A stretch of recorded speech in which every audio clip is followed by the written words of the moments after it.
भाई और बहनों, इस कलयुग की बिचली पीढ़ी में परमपिता परमेश्वर सतगुरु रामपाल जी भगवान की शरण प्राप्त होना ये कोई सामान्य बात नहीं है। गुरुदेव भगवान भी अपने सत्संगों में इस बात को रह रह कर हमें समझाते रहते हैं, बताते रहते हैं कि पुण्यात्माओं, बिल्ली के भाग का छीका टूटा, बिल्ली के भाग का छीका। तो आप और हमने इस भक्ति को सफल करवाने के लिए पूज्य गुरुदेव भगवान ने जो नियम बताए हैं, जो मर्यादाएं बताई हैं, आप और हमने किस कदर इनको सुरक्षित रखना है। क्योंकि जो धन गुरुदेव ने हमें दे दिया, ये संसार का सबसे अनमोल, सबसे बेशकीमती धन है। कबीरा सब जग निर्धना, धनवंता ना कोय, धनवंता सो ही जानिए, जिसके पास राम नाम धन होय। तो ये राम नाम धन परमेश्वर ने आप और हमें दे दिया। गुरुदेव भगवान कहते हैं कि ये जो नाम है, ये संसार की सर्वश्रेष्ठ संपत्ति है। एक वाणी में परमात्मा कहते हैं, गुरु समान दाता नहीं और याचक शिष्य समान, और तीन लोक की संपदा सो गुरु दीनी दान।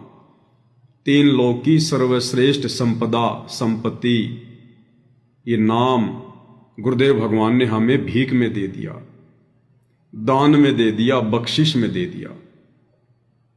और इसी के सारे भाई और बहनों, हम यहां भी सुखी रहेंगे जब तक इस काल के लोक में रहेंगे, गुरुदेव भगवान की मर्यादित भक्ति करते रहेंगे, और शरीर छूटने के बाद परमेश्वर हमें अपने शब्द स्वरूपी विमान में बैठाकर सतलोक लेकर जाएंगे। तो भाई और बहनों, पूज्य गुरुदेव भगवान के पिछले 30 वर्षों से रह रहकर सत्संग करने का केवल एक ही मोटिव है, केवल एक ही लक्ष्य है कि हम आत्माएं इस नाम को सुरक्षित रखें। और ये नाम भाई और बहनों सुरक्षित रहेगा मर्यादाओं के साथ।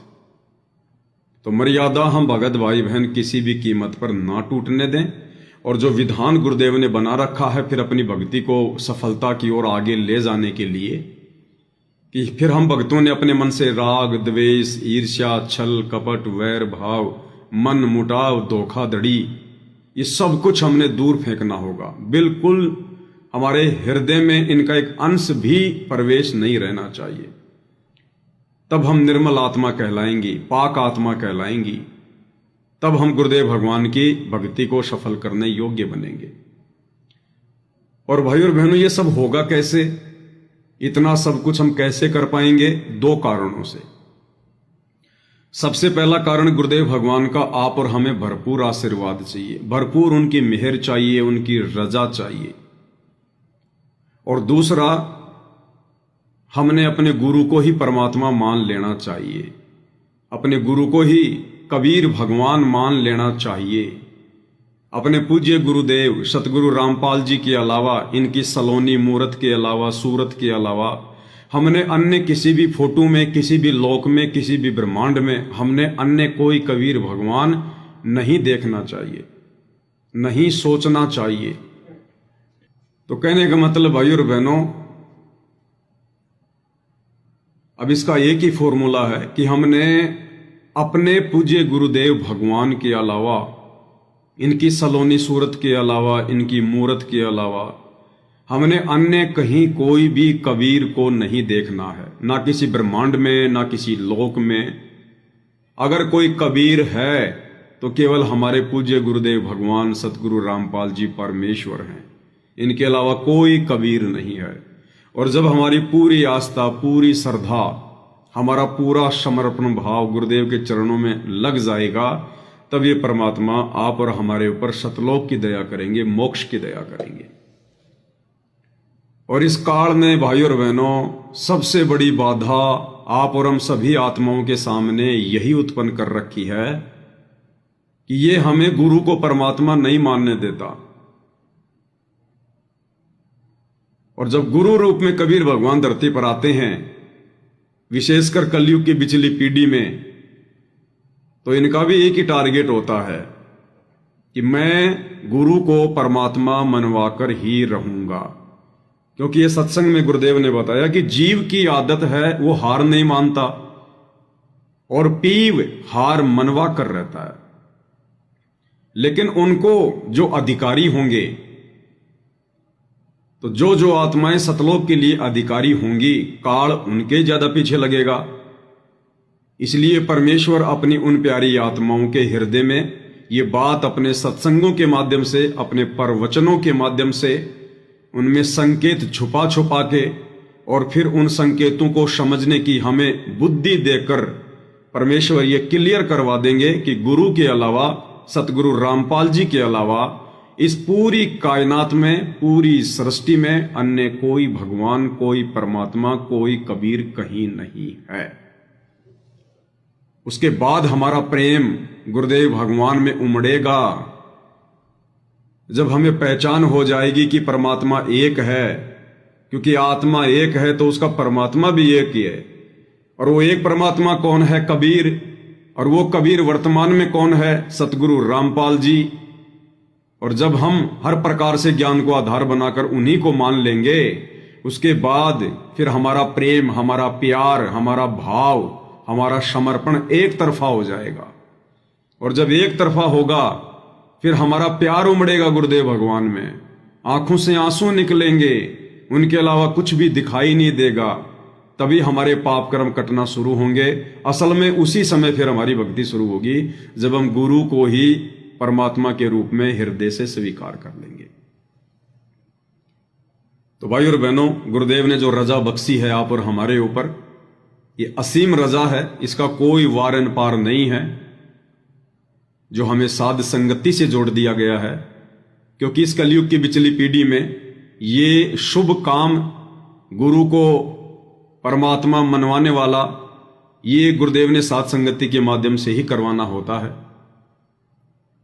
इसलिए आप और हमें गुरुदेव ने जो साध संगति से जोड़ा है, आप और हमारे ऊपर असीम रजा है परमात्मा की। और इसके लिए हम अपने गुरुदेव भगवान का जितना धन्यवाद करें भाई और बहनों, उतना ही थोड़ा है। तो आज के वीडियो की शुरुआत करें इसी टॉपिक को लेकर। उससे पहले हम गुरुदेव भगवान का जयकारा लगाएंगे, परमात्मा की वंदना करेंगे। बंदी छोड़ सतगुरु रामपाल जी परमेश्वर जी की जय हो। परम पिता परमात्मा, सारी सृष्टि के सर्जनहार, कुल मालिक, असंख्य ब्रह्मांडों के स्वामी, जगत गुरु, तीनों लोकों में प्रवेश करके सबका धारण पोषण करने वाले राजाधिराज, आत्माधार, नाथों के नाथ, देवों के देव महादेव, सर्वेश्वर महेश्वर, मृत्युंजय, अजरो अमर, आदि अनादि, सनातनी प्रभु, जगत पिता जगदीश्वर, श्री श्री 1008 की उपाधि के वास्तविक अधिकारी, अकाल मूरत सौद स्वरूपी राम, वासुदेव, सर्वगतम ब्रह्म, परम पूज्य, प्रथम पूज्य, परम संत, परम पुरुष, परम धनी, परम दयालु, सत्य कबीर, हक्का कबीर, अल्लाहु कबीर, अल्लाहु अकबर, बाखबर, अल्लाह ताला, जगत के तारणहार, जगत के मुक्तिदाता, जगत के जगन्नाथ, हारे के सहारे, हिंदुओं के राम, मुसलमानों के अल्लाह, सिखों के वाहिगुरु, ईसाइयों के मसीह, दया के सागर दया निधि, करुणा के सागर करुणा निधि, स्वयं भू परिभू, संकट मोचन, कष्ट हरण, मंगल करण, दुख भंजन, अविगत कबीर, निर्विकार निर्विषम परमात्मा, अलय अलेख सतगुरु, आदि अनादि सतगुरु, असली मर्यादा पुरुषोत्तम, असली राम, असली कृष्ण, असली घनश्याम, असली मुरारी, राजाओं के राजा, महाराजाओं के महाराजा, शहंशाहों के शहंशाह, सम्राटों के सम्राट, भगवानों के भगवान, अल्लाहों के अल्लाह, प्रभुओं के प्रभु, मसीहाओं के मसीह, सच्चे वाहिगुरु, बाबाओं के बाबा, पीरों के पीर, सेठों के सेठ, जगत सेठ, सावड़ सा सेठ, सर्वगुण संपन्न, अनंत कोटि कलाओं के स्वामी, अनंत कोटि ब्रह्मांडों के नायक, योगियों में महायोगी, ध्यानियों में महाध्यानी, सिद्धों में परम सिद्ध, ज्ञानियों में तत्व ज्ञानी, ब्रह्म ज्ञानी, महाज्ञानी, परम ज्ञानी, सर्वश्रेष्ठ ज्ञानी, विज्ञानी, युवा कबीर, समर्थ कबीर, असंवाद, अमित ओझा, सच्चे रहनुमा, करीम अल्लाह, सुभान अल्लाह, दुनिया के अंतिम पैगंबर, 8 सितंबर 1951 से गांव धनाना, जिला सोनीपत, हरियाणा, भारतवर्ष की पावन भूमि पे प्रकट रियल कल्कि भगवान श्री नारायण साकार हरि, श्री बाबा साहेब, नूर अनंत परमात्मा, सच्चे दरवेश, सच्चे बाखबर, संत श्रोमणी सतगुरु रामपाल जी परमेश्वर जी के चरण कमल में साध संगति से जुड़े हुए देश विदेश से आप और हम सभी सत्सेवक भाई बहनों का अनंत कोटि दंडवत प्रणाम।